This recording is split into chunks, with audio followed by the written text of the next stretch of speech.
Well, hello everyone. Good morning. Thank you so much for taking the time to be here with us today. My name is Sakai, and I'm joined by my teammates Rowan, Casey, and Stella. And today we are so excited to present to you our recommendation for fostering cross-cultural understanding through a fun competition or virtual diplomacy for the 21st century. The beautiful people you see on the photo to the left are my parents when they got married in rural China back in 1991, where raising chickens at home and feeding them table scraps in return for eggs and sustenance each year is the norm. This video on the right is actually from earlier this year, where my family and I we continue the sustainable practice here in America. This sustainable practice from a different time and place has become a unique bridge to my own cultural heritage and a symbol of cross-cultural interaction at its best. But what does this have to do with sustainability? In order to understand this question, we have to understand what sustainability is. So the widely accepted definition of sustainability is the integration of environmental health, social equity, and economic vitality in order to create thriving, healthy, diverse, and resilient communities for this generation and generations to come. And while this definition is extremely broad and represents a major goal that is quite hard to achieve, one major step to achieving sustainability is to have accountability. Our recommendation seeks to contribute to this global accountability by allowing participants to showcase sustainable practices in their own daily lives. However, as I mentioned, this goal of sustainability is incredibly broad, and so our team decided to have a more narrow focus in order to create tangible change within the scope of our project. And to do this, we focused our attention to the UN Sustainable Development Goals, and in particular, Goal 11.4, which is to strengthen efforts to protect and safeguard the world's cultural and natural heritage. And to evaluate this goal, we utilize the EPA's 4 pillars of sustainability framework, which includes environmental, social, cultural, and economic sustainability. And our team decided to center our focus around the first 3. So, cooperation between the US and China on sustainability initiatives can create influences felt across the world. When the US and China agree to work on sustainability initiatives together, many other countries join in on these initiatives inevitably. However, the US and China have clashed too much in terms of culture and policy to maintain a close relationship in the past. And while our recommendation does not seek to address the overarching issue of national relations, our recommendation does seek to improve intercultural interactions and help develop sustainable relationships at the civilian level, thus increasing the likelihood of future collaboration between these two nations on important sustainability initiatives. So to bring everything all together, the US re-entered the Paris Climate Agreement this year, whereas China has been committed to becoming carbon neutral by 2060 for several years now. So obviously, each nation is committed to sustainability in its own way. Thus, our competition seeks to use the universal goal of sustainability across people, amongst people across different cultures as a bridging point to bring these people together. And doing so, we can improve the relationships between these two countries from the bottom up and encourage collaboration at national level.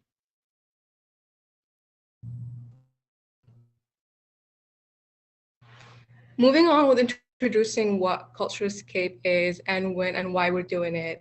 CultureScape competition is a week-long, 7 continuous days virtual competition designed to showcase unique parts of Chinese and American culture in relation to sustainability. It is going to take part and place in January 25th to February 1st, 2022, leading up to Chinese New Year. Why we're doing that? We're doing that because sustainability is a huge and broad topic that can be used to bridge physical and social borders, as well as using virtual diplomacy as a tool to build long-lasting relationships that promote collaboration. Whereas for our key players, we identified 4 key players. First, US students who are mainly from the University of Minnesota and interested in learning more about other cultures. Second, Chinese students who come from various partner institutions in China. Third, partner universities. And last but not least, US China organizations such as student groups and government initiatives. With the help of our wonderful design team members, we created a virtual poster that we will be sharing to both countries and universities and hope to attract as many participants and talents as possible, where we had our catching phrase to build connections and make friends across the globe, with our theme and grand prizes identified, where we had our communication platforms as well as our email available in case of any questions or more details to have to participate to join our virtual social media competition. As we all know, communicating across border is a challenge, and we all know of the existing tremendous amount of social media platforms that exist around the world, where unfortunately not all of these social media platforms are accessible and available to both countries, but we still encourage participants to create and share their content on the platform of choice, but we would ask them at the end to submit their final submissions through HUBILO, which is an event hosting platform, to centralize all of their submissions in one place, which will be also our main way of communication with them, and to have our announcement as well as our top submissions announced from there. Talking more about our implementation partner, HUBILO, it is a hybrid virtual platform, and it's the world's smartest virtual platform that brings people together by hosting virtual and interactive events, as well as connecting people globally, where with the virtual management event software they have, it makes it so much convenient for us organizers as well as participants to navigate this platform.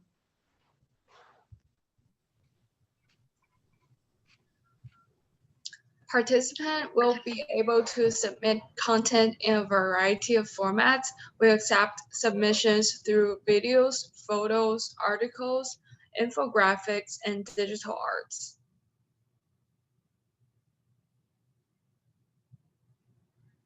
Here are the 7 categories that we selected for the week-long competition, and we'll be going into more details later.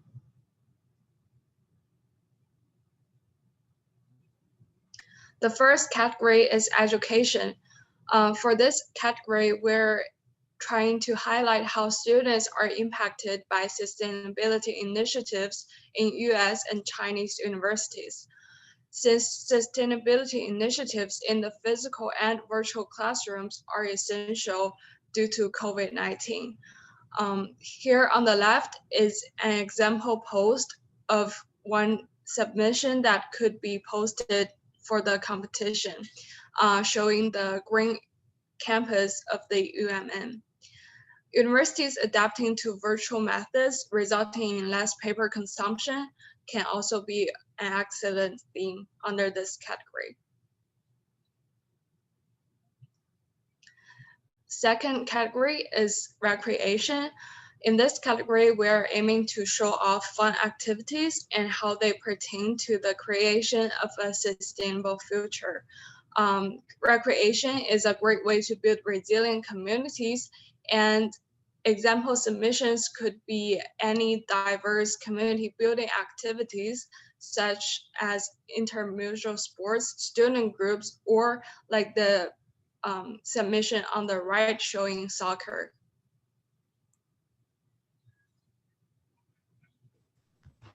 For our third category, cuisine, we aimed to highlight the unique dishes from different cuisines and each culture's adaptation of culinary activities with a goal of sustainability. And that is because what we eat is an important part of our culture and a major contributor to our individual carbon footprint. For instance, submissions could showcase the garden to table process for organic produce or home cooked meals as an alternative to eating out. Moving on to the fourth category, which is transportation, we wanted to document students' transportation styles and how they're being sustainable with their commutes, because transportation is unfortunately the #1 contributor to greenhouse gas emissions. And the example we had is in China, bicycles and electric mopeds are the norms for transportation, whereas Metro Transit has a goal of having 100% electric public transportation by 2040. So either of these initiatives would be a very great example of what a submission looks like for this category.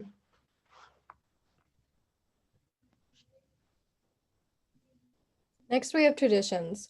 Participants are encouraged to share their traditional experience in regards to sustainability initiatives and also just to showcase their heritage and make connections with their peers. The justification is that during major holidays, it's usually marked with an increase in consumption of either food or products. So an example of a submission would be recycling materials during Christmas, or instead of having meat dishes, having mainly vegetarian feasts during Chinese New Year's. Our next category is personal sustainability as well. The purpose for these submissions will allow students to showcase how they are adopting green practices and experiences as they pertain to a green future.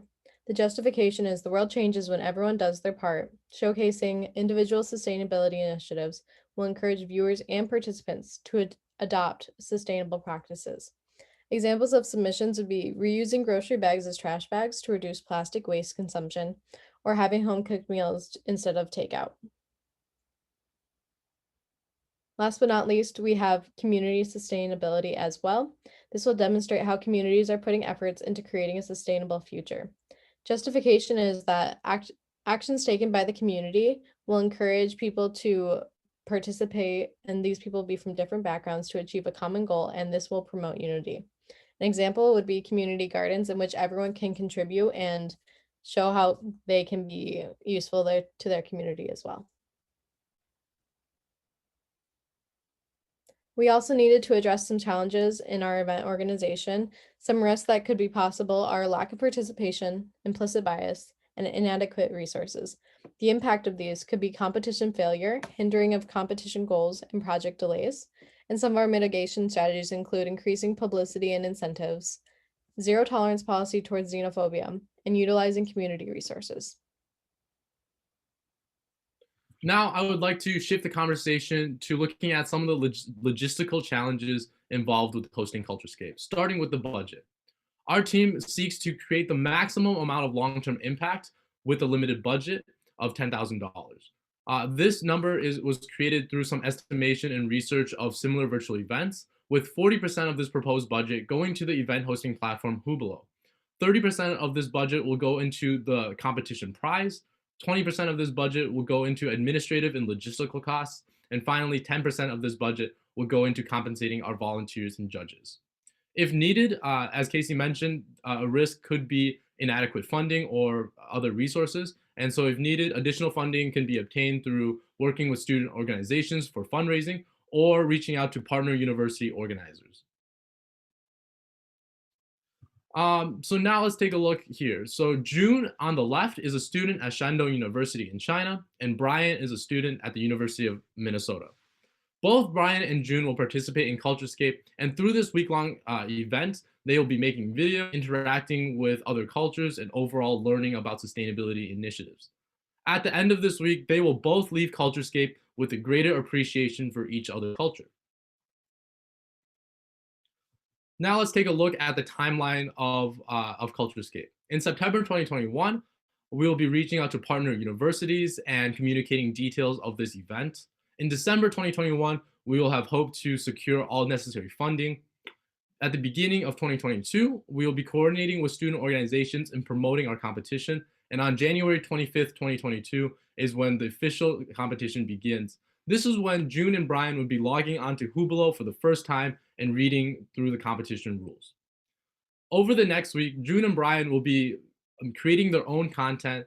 They will be interacting with other participants and learning more about sustainability practices. And on February 1st on 2022, also in accordance with Chinese New Year, our judges will have finished evaluating all of our submissions, and winners will be announced of the first CultureScape competition.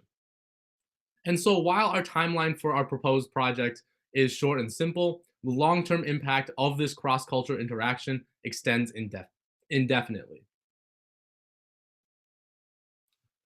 So, what does success look like for CultureScape? Our team was able to narrow down success to 3 categories. The first of which is participation, and this can be measured through the number of participants and observers, as well as the results of a survey on satisfaction sent out after the event is over. Second, let's take a look at. I'm sorry, what was that? 5 minutes warning. Please keep going. Sorry. Thank you. So now let's take a look at the intangible benefits. So intangible benefits for CultureScape involve interest in hosting future competitions of the same nature, perhaps with a different central theme, the widespread acceptance of foreign culture, and the development of long-term cross-cultural friendships. And finally, we hope that CultureScape will have intercultural influence. And this could look like participants beginning to adopt other cultures' best practices in sustainability through the social learning effect, or creating long-lasting positive impacts on community mindset due to the mere exposure effect. So ultimately, like the practice of keeping chickens, we hope that CultureScape will allow best practices to cross borders and build bridges, connecting diverse communities to traditions from the past and to the goal of a sustainable future. Our team thanks you so much for your time, and we hope that our recommendation of an actionable and effective simple virtual competition will be implemented to foster cross-cultural communications and relationships.